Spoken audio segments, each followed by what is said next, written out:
biso ba ouelela esika yango na peuple congolais ba imposer rythme na bango système na bango territoire na bango na mboka ya bato. C'est là où biso tomona kino eza mabe communauté rwandaise tutsi et Bapesa va déclarer territoire dans la République démocratique du Congo. C'est ça le mauvais. Donc toutes les communautés qui se retrouvent dans notre pays, donc tout va Bapesa bango territoire, terre. Donc communauté libanaise et oumeli na Katia Congo batutu ba ebiango, donc bako déclarer pe kingabo ekomi ya bango. Communauté angolaise bazombo baya depuis longtemps batutu ba ebi bango, bako déclarer pe kimbango ekomi ya bango pa bazaka mingi wana na entre Kimbangu Mariano. Donc communauté sénégalaise et qu'on déclaré pe territoire na bango bazaraka mingi na zone ya Kini. Donc Congo et comment chaque communauté vandi et on mène na Congo bakomi ko senga mabele.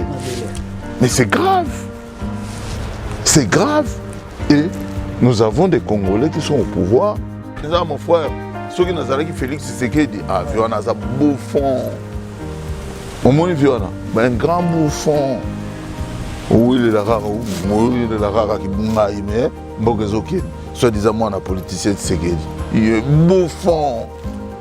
Et puis, aux Bima, ok, ma colonnaire, on a Goma, ok, ça ni. On ça les logotiers. Kabila contrôlera à tout moment. Un mois, on a Tshisekedi, moi, on a Tshisekedi, Tshisekedi, a en plaire. Moi, on a Tshisekedi, a Zokokati. Oui, vous avez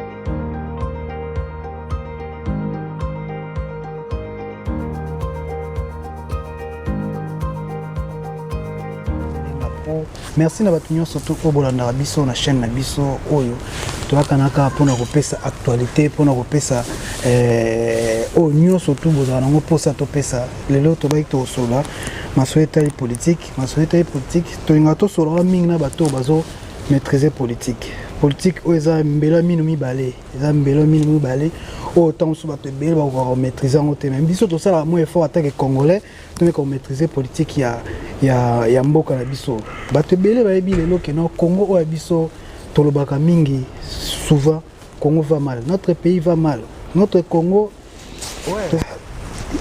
to bana na sujet la biso bon tozala mo rapport to bato so na vie lelo to so la mo affaire oyo lelo bana nyonso Congo partout dans le monde là tu sais bazole la baoka passe bateki Congo affaire Minembwe eza niveau ya est ya Congo kuna lelo tozobeta lisolo ya Minembwe ndenge eza kotekama ndenge lelo komi commune toyebi te soki avis kozala ndeni par rapport ya makambo ba Congolais nyonso surtout bazoka passe nango na TV so lobani.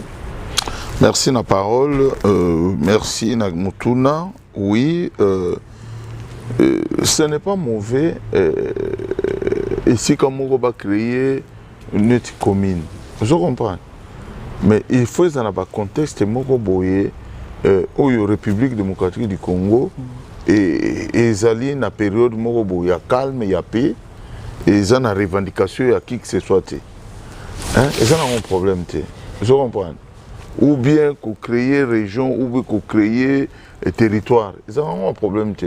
Mais mboka il faut na kimia.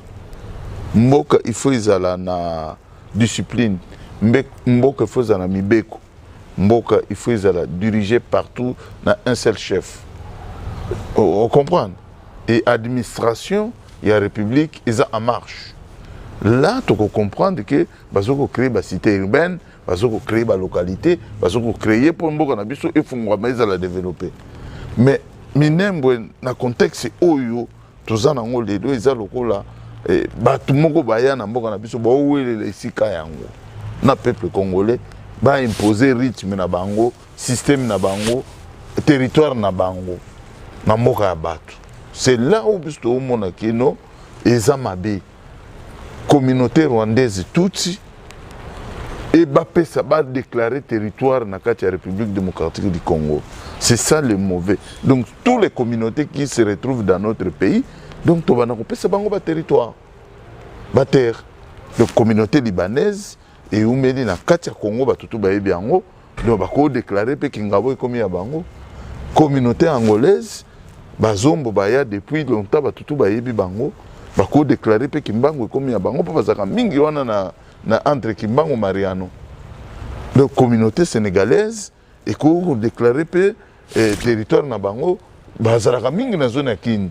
Donc, Congo est comme chaque communauté vendue, et on met dans le Congo, bakomi ko senga mabele. Mais c'est grave. C'est grave. Et nous avons des Congolais qui sont au pouvoir, qui ne disent rien. Mais par là, tu as vu que tu as un Congolais au pouvoir. Pourquoi tu as un il y a Kabila? Non, contexte, il y a préparation, il y a Elokouane et Banaki depuis Kabila.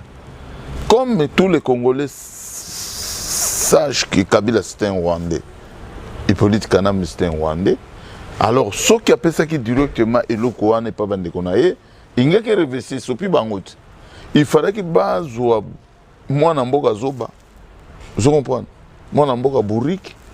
Moi, qui ne réfléchit pas, qui dort sous, qui se réveille sous.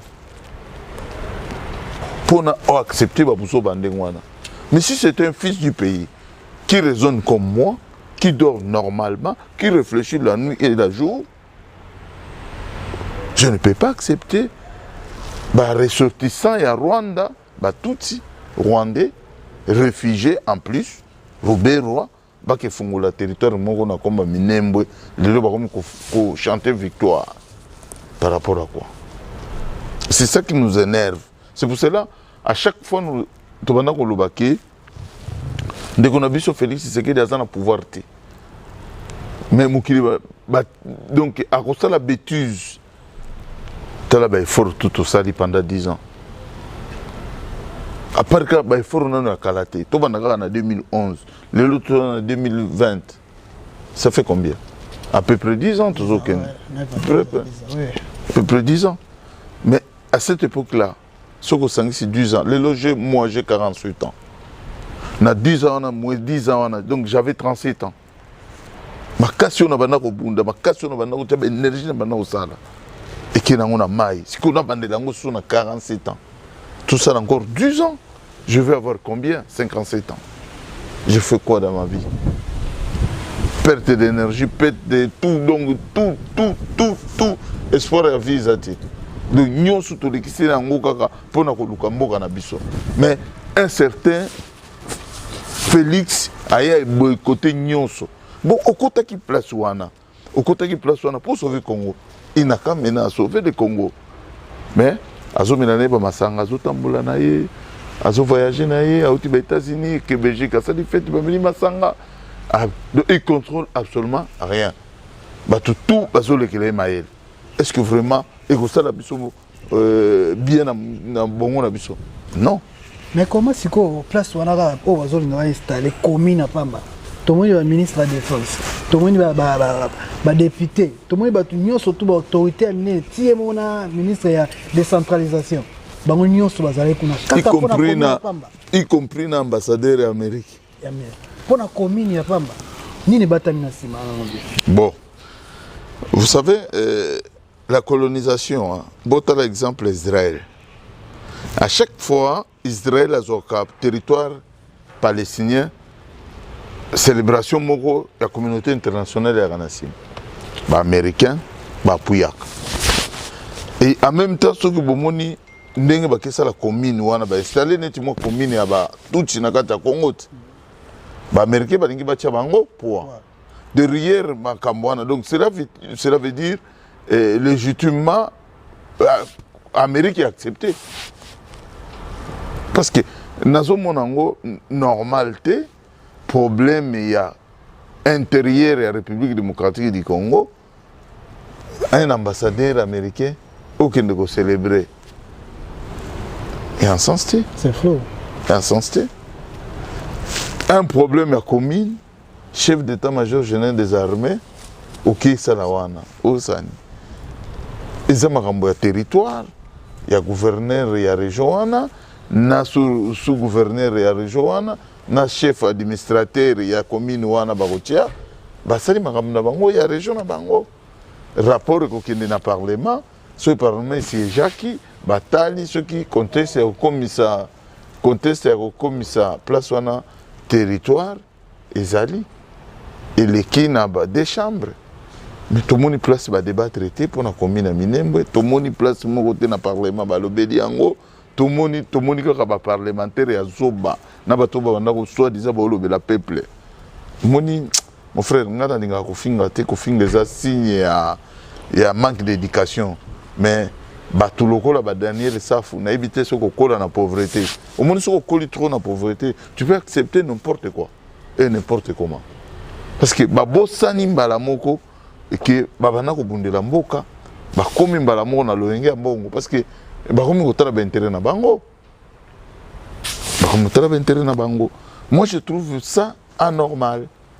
sikoyo tokoloba bandeko oyo nyonso to oyo bamonaka bakomba na bino lokola bozalaki wana kaka mpona bamusicien mais lelo ebele natali baémission ebele ya politique ebele toza bango mpe na poto oyo ape balobaka baza bakombata tomoni bango mpe bazongi su na raison ya kopesa bino keno mboka eza toujours dirigé pa bapaya tolobaki bazongi lelo na raison wana na raison ya kopesa bino lelo ya raison keno bolobaka yango na raison keno mboka eza toujours dirigé pa bapaya mboka eza ya kotekama lelo bato tout regarde na moi comme un verre bino kopesa bino raison okoloba on n'a pas besoin de raison parce que au moins ce qu'on peut singa raison c'est comme si non ouais les lots mobo non nga na pas sa raison te nga na pas sa débat tu vas comprendre que comment mboka na biso ndiza na danger tant mboka za na danger okoluka raison te okoluka mbongo te parce que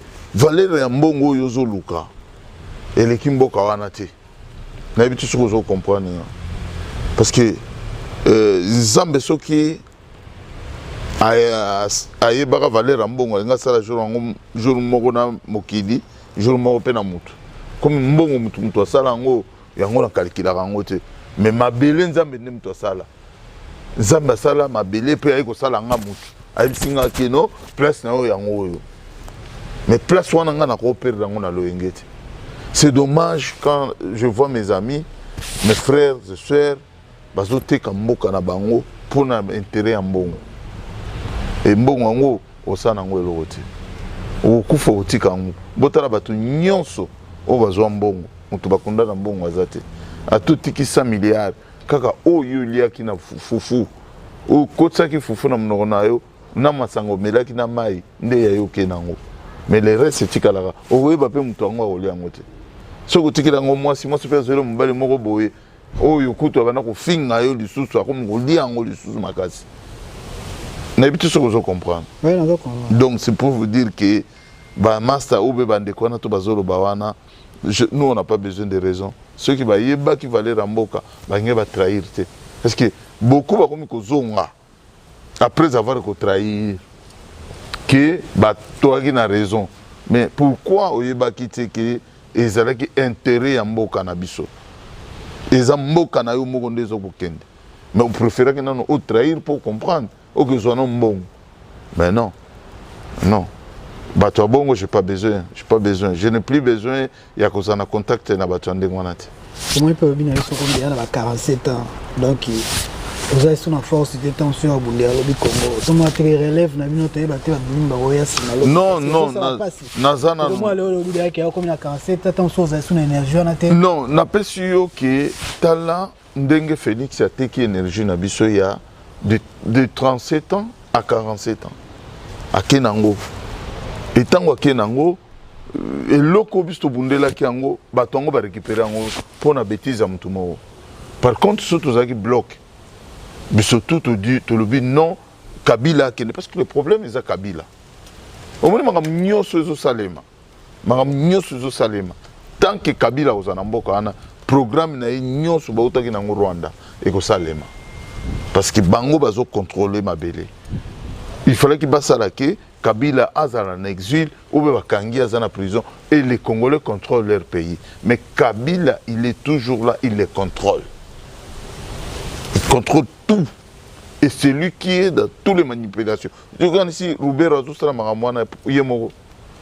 Roubero, on a souri, le peuple congolais, balandi mbang. Na place à Zalak. Ouais, voilà, notre Andoroloba. Énergie, on a 10 ans. Les autres 50 ans, on a cassé aux aïeux. Biso pe ba jeune oyo. Toyima Makongo. Tome ko sala effort ba o ba vie ba sala. Tome ko zo pe relève to comprendre ba miso ba ndo comprendre après, ba ndi ko comprendre muke non.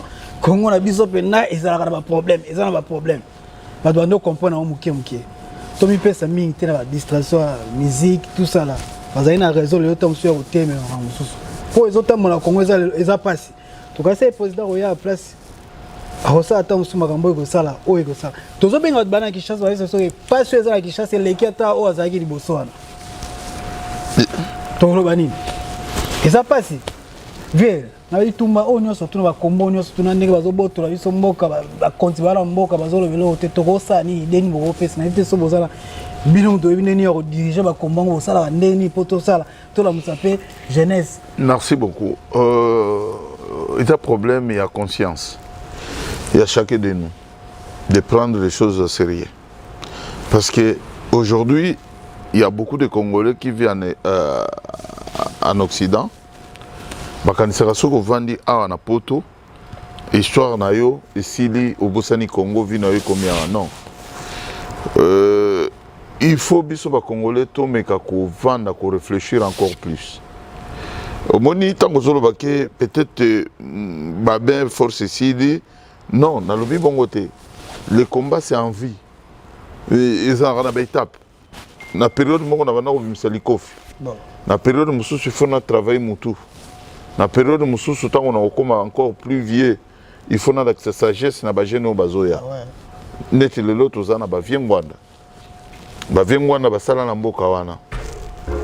Papa Rwanda ba yebi secret ya mboka wana. Basala o bakoki kosala mututu ayebi mais bateka mboka te. Batika mboka ndenge ezalaki. Bato baye na ye na sima, baye na ba mercenaires babotoli biso mboka.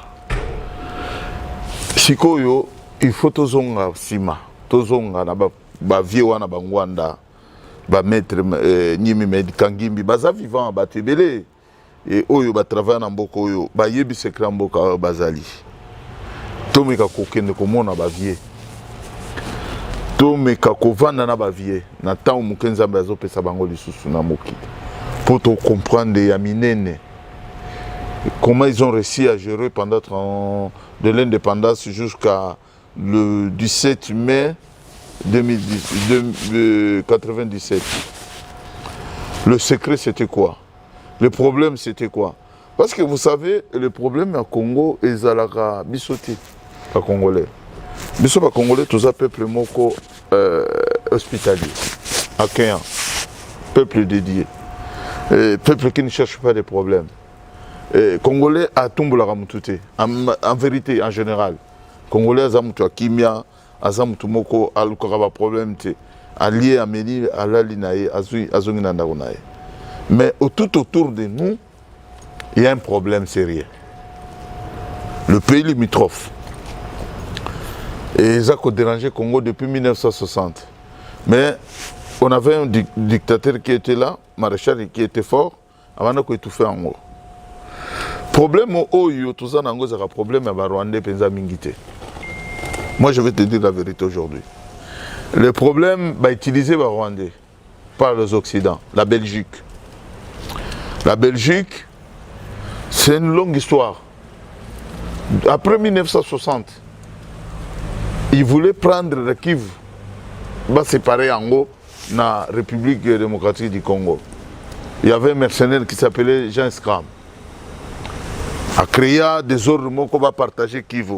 Tant que les Congolais baboyi, alobaka adage moko alobi nzela oyo ngai na kei nzela oyo ngai na kei po akendeki nzela ya Rwanda akozonga na nzela ya Rwanda mais mutu wana si akufa mais alobaka akozonga omoni nzela kendaki ya Rwanda alobaka na ba congolais que je viendrai par même route. Donc ba préparera batu na bango o ba koya ko sala biso mabe et batu wana baza soutenu jusqu'aujourd'hui na ba colon na ba pays o ba bengaka communauté internationale. C'est à nous les Congolais de comprendre à qui s'adresser maintenant, à qui rendre au musée Laurent Désiré Kabila. La guerre, ça sera longue et populaire. Nous sommes déjà ici en Europe. Nous sommes déjà là en Europe. Tous en Abana Babotami en Europe. Bazana kati pe ya ba institution européenne, pe bazana kati ya ba armée européenne. Nous devons ramener la guerre là ici. Et en même temps, les Congolais de l'intérieur, ils vont repousser ces gens-là. Et nous qui sommes ici, on va combattre les ennemis du Congo d'ici. Et les Congolais de chez nous, du Congo, du Zaïre, de la République démocratique du Congo, Bakobundana Barwandais, le seul chose qui nous reste, c'est ça. Et ceux qui sont sali bongoté, nous avons 9 frontières. Système. Lelo bazui minembwe. Bati brique na bango na bazombe ngango commune. Derrière commune, il y aura une autonomie. Au moni babilo kwango ndenge yaka. O biso sengi na biso autonomie to commune to lingi ko sangana na bango te balingaka biso te. Kop nde yango wana. Na ebite so ba congolais bazokoma. Kop nde yango wana.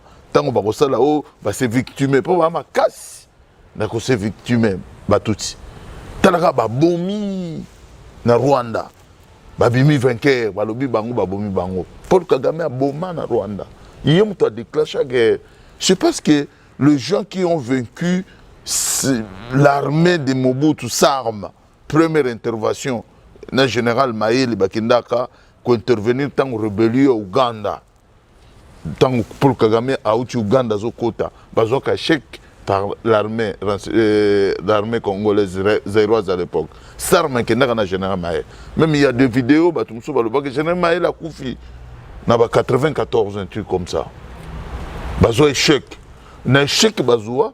Ba boma bande kona bango moko. Ba yoko kose la bango. Ba Hutu ba bomi bango.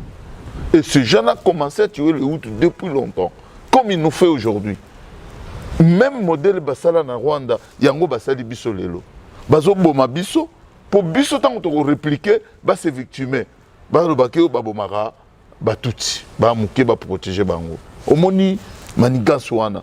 Mais biso ba congolais tous comprendre le wana to ko kende ka modèle wana omoni minembo ki ite ngana zo banga nga eloti tuzo pesande alerte ba congolais nyoso ya kivuko ba ko somba ba terrain na minembo ye to ko sala système papa ba olonga te muto mbongo nyoso uzaka na poto tinda ndeko na omoko akesomba pe terrain na ye na milembo ko tonga pale na ye to ko vanda na bango wana to ko tala banani ba kolo mabele.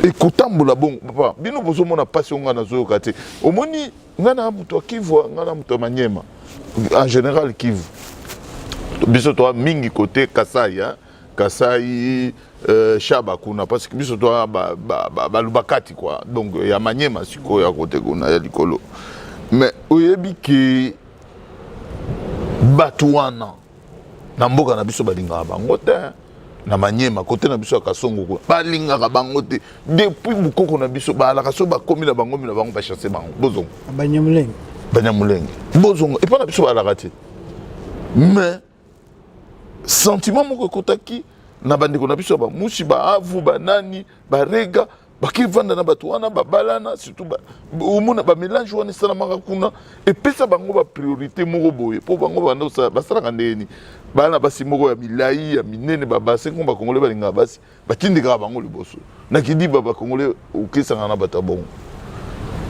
C'est là où l'infiltration a commencé. Donc ndeko na ngai likamwa na milembo ba congolais ba veiller soki to sali kaka faux pas les lois à Rwanda bah il y a un système na bango bakotaki quand même ça fait longtemps depuis Mzee Laurent Désiré Kabila Kota bango bazoboma biso biso toboma mutu te. Mais pourquoi pas biso bacongolais tokosala pe eloko bango basalaka biso. Po bango bazoboma biso nzambe aopinir bango te. Po congolais abangaka soki abomi mutu péché munene. Non, nzambe akopinir biso te. Po bango bazoboma nzambe aopinir bango te. Azopesa bango kutu force lisusu bazoya bazobakisama na bango bazobotola biso mabele. Mais biso soki mpe tobandi koboma peut-être nzambe akopesa biso force mpe tokota ti Rwanda. Il faut tobanda kozonga déjà na modele wana. Epekisami te moto abomi oyo ozongiseli ye non epekisami te.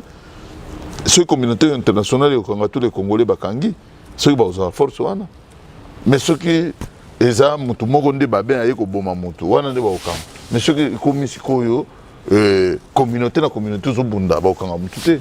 nalandi omwa molaye mo général babe masombo namoni oza mambo ebele koloba mambo koloba eza ebele to navandi moke namoni ofungoli okenga na baparametre mosusu nayebi te est ce que osala mpe baconférence de presse mo obengi bagene omeka kopesa bango basavoir oyo boza nango ozobimisa parce qu'il y a des Congolais mosusu bagene okoyanga boye bayebaka ata makambo ya Congo te ti tobeta masolo ya minembo oyo mutu mosusu ata na tv azokama te liza azoyisa bamo abisa bakambo pwana babanya molenge azoyeba ata d'origine na bango te mais yo bokosala baconférence de presse mo obengi bagene ebele baza mpe na posa oyeba politique bakoparticipe po oyeba bavaleur babiloko oyo bino bozobimisa oyo ntango mosusu na vandi babi te bavie baza na makambo ebele oyo ntango mosusu biso toyebi te en plus boyebaka makambo ebele na kisasa kuna oyo ntango mosusu babiso boye bato ordinaire boye toyebi te mais ifoye kopartage wana bagene mais oyebi eza mwa pasi mpona kopesa réponse ke bagene baya omoni biso ndenge tozali awa netinga par exemple j'ai appris beaucoup de choses na bana olanda bavie et bavie wana bazalaki bavie moko mikolo. J'ai resté longtemps dans le général Mukobo. J'ai resté longtemps avec mon beau-frère le général Danga. Na bana kovanda na olanda omona soka na koti na ndako na ye na landa si ma place azali. Omona expliquer nga makambo mususu bo na yoki j'étais jeune, c'est aujourd'hui na comment comprendre. Na vanda longtemps omona na kovanda bo na ke pa général Mukobo na landi soit na Luxembourg ou bien na ke place ba na bazaka en Allemagne to vandi bo na kolekisa même ata 2-4 jours vie azoko expliquer ngai Congo. Mais bachena lelo balingi ko landela vie ya mboka na bango te. Yango wana ba kolinga lobi soki biso tozate. Pourquoi na lobi ke il faut to zonga la ba vie ngwanda. Il faut to zonga biso nyoso ba jeune otolinga mboka na biso. To mona ba maître médicani kangi maître nyimi médicani. Ba maître ba belé ba politicien ba belé ba historien congolais ba belé. To que quoi prendre ce qu'on n'a pas appris à nos parents, parce que tout est à la vie, c'est ce que mon frère Congo est à la vie. Génération n'a pas tout ça limité, tout est bien sauté. Preuve en est que ce que Félix Tshisekedi papa n'a pas préparé, parce que ma père rebelle a préparé à sauter. Il fallait que Bissomongo tout ça est fort au Luka. Vous comprenez? Et ça qui est rare aux joies, famille Morobo, papa n'a pas expliqué à Bango Makambo Congo. Makambo Congo ezaki ya kubomba omona politique bana bolanda ngote nzoka babombela biso vérité ya makambo ebele. Nous avons eu la chance, surtout moi et ma famille, on était tout le temps avec notre papa, il nous expliquait ce qui s'est passé chez nous à l'époque de l'indépendance, comment l'indépendance est venue. Papa n'a biso ngai papa n'a ngamuta expliquanga il écoute kaka soki place nini boye na société moko boye ya coton na mboka na biso kuna bazosala na koto bana ko murmurer azaki na kata ba syndicat na bangoti ozo comprendre makambo ngo ndenge banaki yé expliquant comment ba longola ba belge côté à est ya Maniema. J'ai eu la chance, mon père m'a expliqué. J'ai eu la chance, j'ai resté longtemps na bateau mi balé na tangi ozo comprendre. Donc c'est pour vous dire que ba jeune ce que ba comme na posa ya koyoka oyo le kalelo. Moi, j'ai une histoire que je vais le donner. Par exemple, Debi a entré à Afdel. Moi, j'ai vécu ça, j'ai vécu. Je suis parti s'enrôler na kota même na Lingomba ya armée wana. Et pourquoi na bima na mona oyo na santa iloko moko boy non oyo libération te on a vivre awa aux occupations. Na bandi ko se révolter na ville de Kinshasa. Il y a des preuves, il y a des gens qui ont vécu ça. Alors, quand tu as Kadogo, mais bien sûr. Ah bon? bato oyo bayebi nga oyo bavanda na Gombe bavandi na Ngiringi bamona bamosusu bobenga komanda babin natambolaka na basoda bakadogo nga nakumbaka kare bango bazalaka nanga ozwa oyo ya komanda Apollinaire ya Rwandais ntango nayi kotimbelaki eza barwandais nabandi kopwata. C'est une histoire na koexplike bana oyo bamonaka événement wana te mais tant que base réservé omoni problème ya bacongolais eza nini congolais nyonso ayebi kuna na kati omona wani na explika bato ebele parce que komaki na moment moko colonel wana commanda wana azoyebisa ngai to banda kokende kofuye bapale neti ya bagénéraux nyonso ya Mobutu natala namona garçon moko azalaka na kini babengaka baba mapasa toto na ndeko na ye biso banda kokendisa baba ta Kivu vol moko boye babengaka Gomer ebanda koya mingi na madesu na Goma ezoya bato wana avion na bango wana cargo na bango etransporta biloko ebele je vis ezokende wapi bino bakolo mboka bokoti na mboka boye kosinstalle bozwi pouvoir ya Mobutu bokomi kozwa siko biloko oyo ya mboka koservir mboka wana ekomi okende Rwanda. Est-ce que vous trouvez ça normal? Est-ce que bato wana baza bacongolais? Congolais, c'est là où j'ai commencé à voir. Il y a le rôle à you. Oye nanda konanga uzande konanga ukuti biloko nanga. Est-ce que comme uza biloko nanga sikoyo okina nango na pays moko bona ba na omono ba petit ba omona opera lega ndenge nino. Azo baka biso ba pla okene nango soki wapi. To faut fier na no identité à pera lego. Ba yo découvrir que non pera lega mayuya. Aza pera lega na bango ndelo ba rande ba beta biso ba vanda ti lelo. Moi, je n'ai encore na Félix Tshisekedi, président a dirigé le Congo. A dirigé l'autre aventuré. Na olobelo ni na sali oyo ko sala voilà. Asani. Papa, asali nini? Les gens au Congo ne mangent pas. Le pays souffre d'une façon extraordinaire. Et kolongola na souffrance wana minembo yango wana azo kosolata ou kosolate. Mais bah interpellé député a interpellé le ministre de la décentralisation. Député ni. Kone Moindo so Moindo za ya Nord Kivu kuna. A interpellé ministre de la décentralisation pas solo la ni. Abenge kuna parlement qui nous ko justifier na ndinga sali bongo bango ba yebite ki les occupations. Même na kati ya armée, le chef d'état-major général des armées mbala basoda mosusu bazalaka kuna na Minembwe amite bango kasi balongwa Minembwe amite bango na Bazaïre na Bakongo soki bakolinga babilongi wana etelema omona mutalati demito ya nkoya lieutenant colonel azalaka na Minembwe azalaka na Kivu kuna akoya kotoyo te soki bonome yo mutation yaka kotoyo aboyi eza nini et même avant de Mileba proclamer le Rwanda, il faut les canaux du Bosso na parlement. Bon, et Bossani déjà loco, après Boyko interpeller le ministre. Au moins, ça ne va pas. Donc, on ne les contrôle pas. Donc, il n'y a pas un gouvernement qui contrôle, il n'y a pas.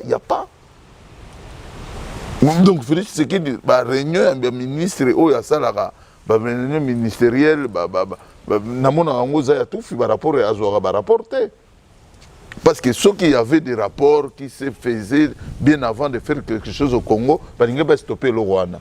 Dans le moment où le Congo est dans l'ère de turbulence, ils n'ont pas stoppé le Rwanda. Ils n'ont pas permettre que tout les médias et monana. Ils n'ont pas permettre que même l'ambassadeur des États-Unis a comme place au Rwanda. Parce que c'est une affaire qui ne concerne pas les États-Unis. C'est l'affaire de la République démocratique du Congo. Dans la vidéo, j'espère que week-end, on est dans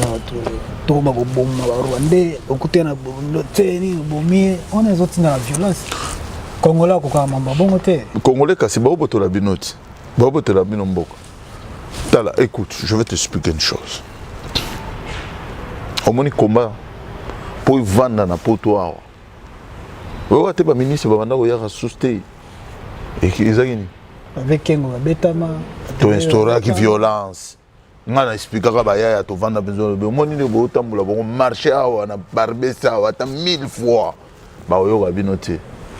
monopole ya violence oyebi ke monopole ya violence ezalaka na kati ya gouvernement mpo bango kuna so bazwi bakobeta lukutu ya kosakana te l'état nde moto wana monopole ya violence sikoyo fo bino population sikoyo borécupere monopole ya violence bokomona ndenge l'état ekotosa bino ntango nayebisi bango apeti yo bavie mosusu wana bavie crescence bavie wana mosusu bavie soki kokola apeti maka wana makambo wana baosala neti ki mongai ki politike politique nini osala mboka eza na occupation tokende na violence ovoni eza makambo na bino ntango tofongoli fe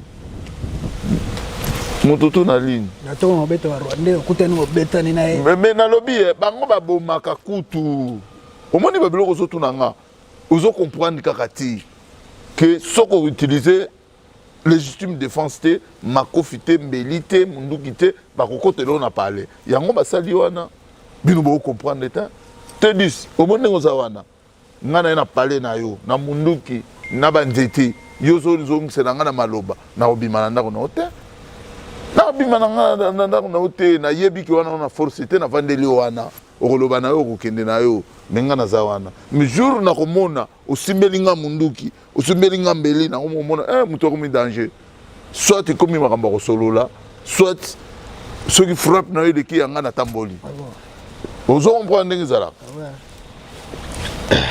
ezalaka makambo wana eza makambo ya force ezalaka makambo ya maloba te omoni neme bafrance oyo evanda baétats-unis elobaka banini baina efongolaka monoko yebisaka états-unis osala rien mpo bakomi na mwa eloko soki otindi nga mpe na kotindela yo soki ebuki okobuka ngai ya gayard me nga na kobuka nga ta moke wana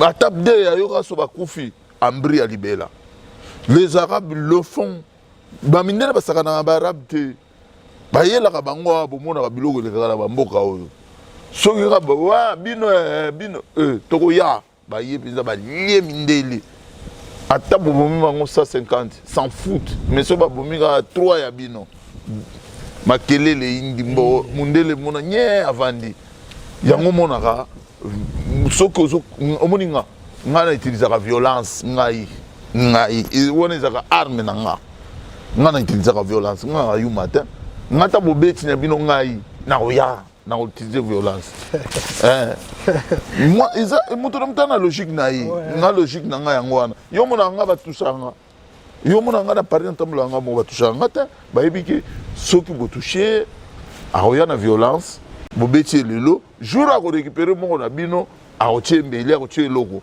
bototika atambolaka na ye asa makambo na ye nalaka nanga tranquille yo so monaka bayuma moko bato bamisicien baye babetinga mon général suka viada mambo bela osolola tokosalaka baserie bémission mon cher ngai mpenza mon frère soki nazalaki Félix Tshisekedi viwana aza bouffon omoni viwana un grand bouffon oyelela kaka kibungai me mboka ezokende soi-disant mwana politicien Tshisekedi bouffon epuis ozobima oke makolo na yo na Goma okesala nini okosala eloko tie Kabila contrôlera yo à tout moment mwana Tshisekedi Tshisekedi azalaki na ampleur mwana Tshisekedi azokoka te oyebi oza koloka mot à dire kaka boye bon à partir d'aujourd'hui Kabila libanda mboka azokoka te Félix soka lobi bongo mon frère peuple côté j'espère bien que vous savez pas mais ils ama kamamboka na biso mutana ngana zaka omoni ngana zaka clair ngana lukaka nimbongo te ngana lukaka Congo soki kaka lobi lelo ke ya minene na ba Rwandais biso tout ozana sima na ye to bosani kutu ke aventurier biso tout na biso bato nyonso. Avant ça, l'émission, on a besoin de témoigner, je pense que c'est facile pour pouvoir corrompre. C'est difficile à corrompre. Non, on va pas corrompre. On va corrompre nani nana nyoso. Nana nyoso. Na tout le monde en a. Ngana ko futa ba député Daniel Saf. Ngana ko futa. Tala Zoba. Ngana ko omoni na ko futa yi. Ngana ko futa yi, ngana pesa $6,000 chaque mois nga. Ndenge mona ngaba mona nga kizengizengi ngawo. Na tout. Merci Elenga Congo na vite de na soko koloba basuka pour le peuple. Non, ba peuple congolais il faut bazala. bazala na espoir ke mboka ekokende te tozala nde uni tolongola sentiment ya division oyo ezoboma Congo eza division et ce qui nous divise c'est la politique omoni oyo tosolola yo ozobenga politique nga nasalaka politique te nga na combattant na résistant na commando na soldat na nyonso na bandi ozo comprendre nga nasalaka politique te omoni bakombonanga yango wana na bandi na soldat nazali résistant naza combattant na nyonso libérer Congo pour utiliser nga mais ce que politique na koya te po ekomi mambo kosa peuple ba mibi omoni bato wana nyonso minembo yango wana yuma moko aza lokola libanki azokende kuna asali pe masolo na ye est-ce que yoki failu alobini Mbemba est-ce que yoki Mbemba alobini Moïse Katumbi est-ce que yoki Moïse Katumbi alobini bon silence makasi boy pourquoi ah bebe mituna sikoyo do bayebi na bango makambo wana nyonso mais bazo se positionner kaka lobi baya kozwa pouvoir le seul moto alobi moto azoko bunda libanda viemwanda alobi toujours c'est la déclaration ya Mbemba toujours c'est la déclaration ya Fayulu étant que président Eli on a monaki a tweetaki tala au tweeté nga na yebi kotanga te sikoyo na oyo wani omoni sikoyo problème ndenge ali wana po omoni bakongole tout bayebi kokende kotala tweet na ye mutu te kongole alingaka oyo ebimila monoko na ye kingani nde alobaka oyo kingani nde alobiki bouche à l'oreille wana kingani nde alobaki mobutu alekaka bango mobutu azoleka bango ti lelo mobutu abanda koloba ici c'est colonel Mobutu je prends le pouvoir ce n'est pas boye pona boye peuple congolais boza sima isa pona bino Mobutu aloba yango bouche à l'oreille à maîtriser mboka yebisa minembo ke Félix Tshisekedi lobi nini owelelaki na yo pouvoir we yango wana zo ekomi kaka komela masanga kulutu osololi o tala papa azosola mabe vie oyo azosola mabe donc ti omoni biso to ba impolite tofingaka te mais bulufa donc mbendre soit pas violent donc et l'autre côté merci donc non azopesa omoni mon frère omoni viwana omoni nenga la wana vieux Félix wana et l'autre a beti biso et kozongela de génération à génération même batuna ye wana ba taliba baluba basi babaye muluba kolinga te mboka na ye kende wana ezaki sentiment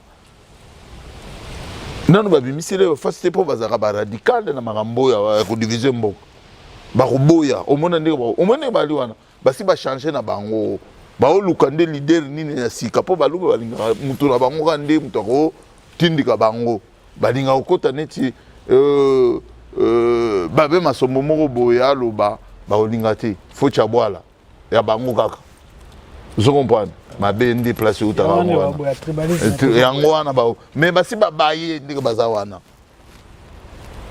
nga navandi na bato ebele oyebiki nga natambulaka tous les jours navandaka na bato ebele ya bikolo nyonso me babaye vie wana na modele moko soki oyebika soki asali acte oyo nga na osenga ye te adéclenche guerre na bato wana soki avandi su 2 ans na esika wana bomona oyo ya minene koyela ye. Merci ezalaki mon général babe momeka osala aza mobela koloba oyo nga mona tikaki bushi be na otala kaka azoloba eza ebele donc ezalaki ya minote